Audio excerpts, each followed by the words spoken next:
All right, guys, in this video, we'll be going through some of the top projects in NFT space. I'm not going to be going through some upcoming projects that are really good, that I think are going to be good. Who knows how the hell they're going to do, right? I'm going to be going through some previous projects that have existed for 1, 2, 3 years that have a history of doing well. And that's the goal here. This isn't a prediction video. It isn't any of that because who knows what's going to happen, right? It's more some of the top projects, why they have that status and what's happened in their life for a while. So you can see here, Decentraland, CryptoKitties, My Crypto Heroes. We're on OpenSea.io/rankings, Gods Unchained, Super Rare, etc. And we're going to dive into these a little bit, but this kind of shows the volume rankings every 7 days, which spike in volume, which drop in volume. I've ordered this by total volume, so you can see which ones have had the most trades. And Decentraland and CryptoKitties have the most. That's why you can see, I don't know what the hell Crypto Celebrities is. Looks like it was a very early project that died out at some point. My Crypto Heroes, Rareable, Gods Unchained, and all those. But you can see in terms of volume, if you reorder this in 7 days, you can actually see which ones in the last 7 days have done really well. Let's go to cryptovoxels.com, who are one of the OGs, actually. Actually, no, we'll start with CryptoKitties. So CryptoKitties kind of started this whole thing. They weren't the first. In fact, CryptoPunks were the first to do what's called NFTs with Ethereum, and we'll go through that later. But CryptoKitties, these kind of blew up because suddenly we had some very early CryptoKitties, like the Gen 0 ones that were selling for like hundreds of thousands of dollars, right? And this was in like 2017, late 2017, when cryptocurrency was going crazy and Bitcoin was going from like $4,000 to $20,000, and everyone was like, what the hell is going on? And it was kind of a boom in that area. And you can see just recently we had a 200 Ethereum. In fact, I think it's 260 Ethereum now. The founder cat, the first ever cat, just got a recent bid of that much money on them. So we're still seeing some sort of a demand with these. But CryptoKitties just kind of was this project where you get two cats, you breed them together, they spit out parts of like different cats. Some parts were rare, some parts had like a strict amount of them available, and I didn't really get into it because I missed the boat. I got into things in Jan 2018, and CryptoKitties and CryptoPunks had kind of finished their thing, or at least quieted down a little bit. So CryptoPunks are these unique 10,000 uniquely generated characters. There's only 10,000 of these in existence. These guys were the first ever Ethereum-based NFTs, and that's why they hold value. Even though they look pretty basic, they are, they're like all uniquely generated, and they all have different parts. And so, for example, you can see the zombie one on the left, the green one. There's only like a handful of those in the whole game. So it's not really a game, it's just a collectible thing. So there's 10,000 of these, and each trait has kind of rare, a strict amount of them available. So white hair, red hair, someone smoking a beard, a pot, a pipe, etc. If you click into these, and we'll click into these soon, you can see that you can see how much traits they have. So a mole, there's only 644 punks that have this. Dark hair, there's only 157 punks that have this. And some of these, there's only like 50 or even ape punks, I think it is, that have like only 24 of them being ape punks. That's why those are extremely rare, and some of them have gone for like over 100 Ethereum. But basically, these are slowly going up in value because they've been the first. They're 3 years old, and that's a big part of our history because it's kind of like set off. This was pre-CryptoPunks. So cigarette, there's only 961 punks that have this out of the 10,000. So what's that, like 10%? So maybe you're collecting all the cigarette punks. So maybe you're looking for extremely rare ones. They're the ones you go for.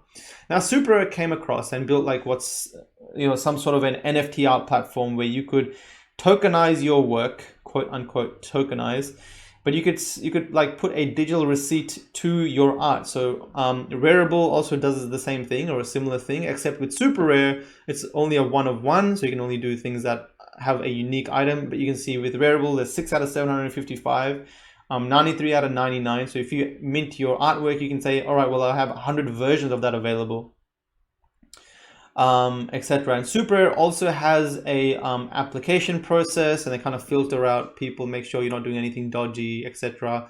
And Rareable don't have that, so that's why you're seeing a lot of random stuff there. You're seeing people rip people's art, but at the end of the day, I'm sure these issues will get ironed out. Maker's Place do a similar thing. They also have an application process, but you can see here, edition of 10.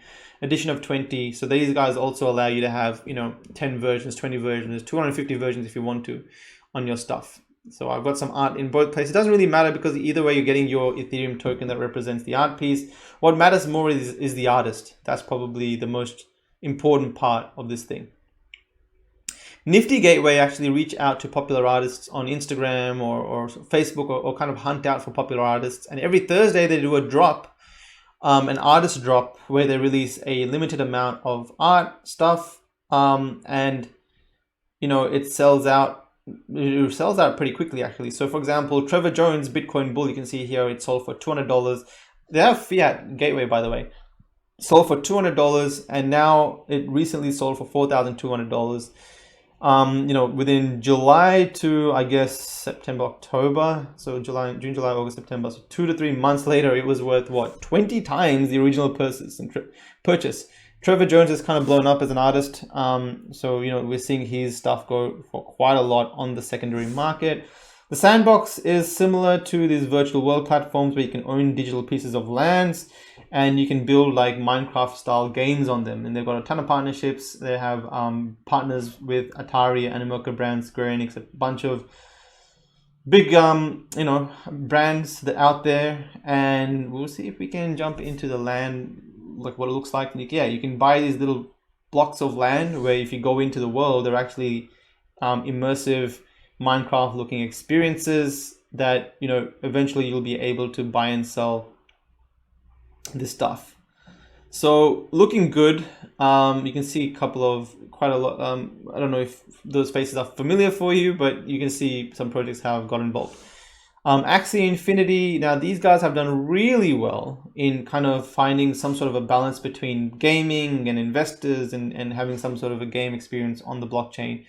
And you can own these little Axies called, well, that's what they're called, Axies, and they're like Tamagotchi / Pokemon pets, where you can train them, that you can breed them similar to Axie, similar to CryptoKitties, and take care of them in this land universe, which they're about to release. They have an alpha available to be played on the desktop, on an iPad, on the phone, etc. And they have some pretty active tournaments. So you can breed Axies and you can get different ones like Plant and Beast, Aqua, etc. that you can verse each other with, each having their own weaknesses and strengths, etc. So there's a lot of strategy involved, and I've watched them go from, you know, very almost nothing because I saw them in the pre-sale to having now thousands of players or hundreds of players. So Decentraland is a virtual world. One of the original ones 2.5 years ago, they had their Mana or ICO pre-sale. You can do a bunch of stuff here. You can host some conferences, as you can see. You can play some, make some games. You can watch some tournaments. There's stuff going on in here, and people are still experimenting with what can be done. You can, you know, depending on where you want to set yourself in there. Gods Unchained is this card game, again 2 to 3 years old, so they've built out the tech. You can actually play the game. They're going to go hard on marketing soon, I've heard. They've had some issues with being stuck with transactions on the blockchain, in the sense that because gas fees have gone up quite a lot, you haven't been able to trade these $2 cards or whatever, $10, $20 to pay.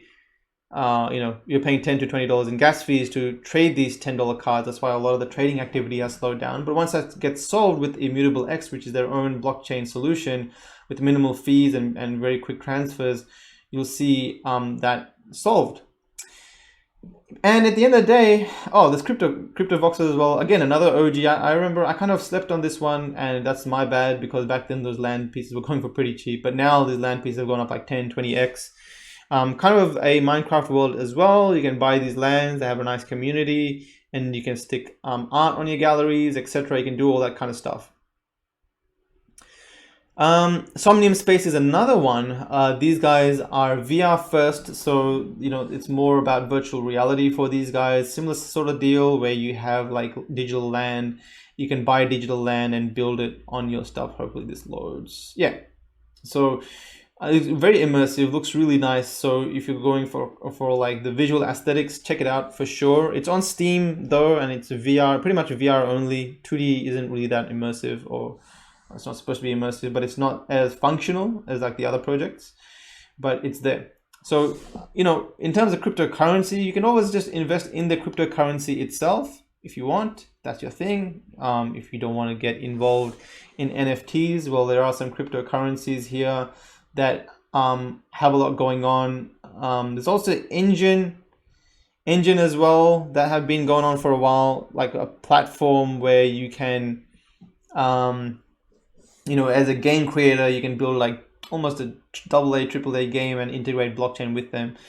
But cryptocurrencies, they are really good at, like, if you want to get into NFTs in a very simple way. So if you just want to buy the Decentraland Mana token, you can. If you want to buy just the Sandbox token, you can. And that way you're kind of investing in the project as well. There's been so many projects, guys. So you can see here on OpenSea, there's like hundreds and hundreds, right? Unstoppable domains, ENS domains. So I'm not going through all of them. There's just so many. I'm just kind of overviewing a lot of them. And just keep an eye on things like 7-day volume. You can see Unstoppable domains had some big volume, but now they've dropped down quite big. So just watch out for these spikes and make sure that you know why they're spiking. If something goes up 100% or 400% in the case of CryptoPunks, you want to like see why that's happening, right? You want to jump in and make sure it's not like a once-off event that you're going to get wrecked when you invest. You want to know that there's some fundamentals going into pushing that forward. So Wax as well, they've been around for a while. This is one of their products that they got a partnership with Tops, and they recently released Garbage Pail Kids, a collectible kind of version of that sort of nostalgic collectible card assets what they were before. And so they held their pre-sale and they sold out, and people collect these if they want to, but it's a different blockchain. So Wax, I believe, is an offshoot of EOS, or is on the EOS blockchain or their own blockchain, but it's separate to Ethereum. So if you buy an NFT on the Ethereum blockchain, like an art piece, you can't really have it like the Wax blockchain, or the Wax projects don't really pick it up because it's a totally different blockchain. But it's definitely important to note down because Wax have been around for like quite a while now. So they're quite established, and I think they're coming up with Street Fighter. They have some other big IPs that they might be dropping. So that's an interesting thing to watch. Like I said, with Engine, looks like they're going for a Minecraft type thing. But anyway, with Engine, Engine Coin as well is quite popular, and you could build, and you could build a game, and then you can integrate NFTs with your game. So you can see that's the sort of thing they're doing here. They've been around for quite a lot. League of Legends, what's going on here? Create a clan or esport website. So you can create your website. I think maybe they're doing something like Shopify. It looks like they've pivoted a little bit, or doing some sort of a new functionality here. But I know that they have some pretty big games. All of these games here.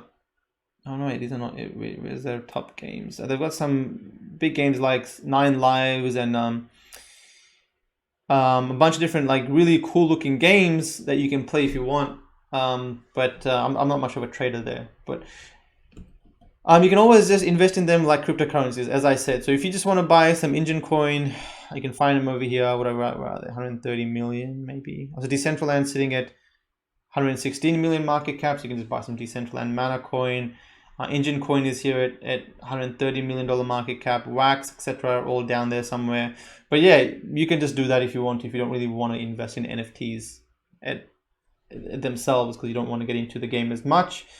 But yeah, that's kind of an overall look at some of the popular NFT projects. Now, again, it's not going to be talking about the future and what's to come. There's going to be so much coming. I just went through what's happening at the moment.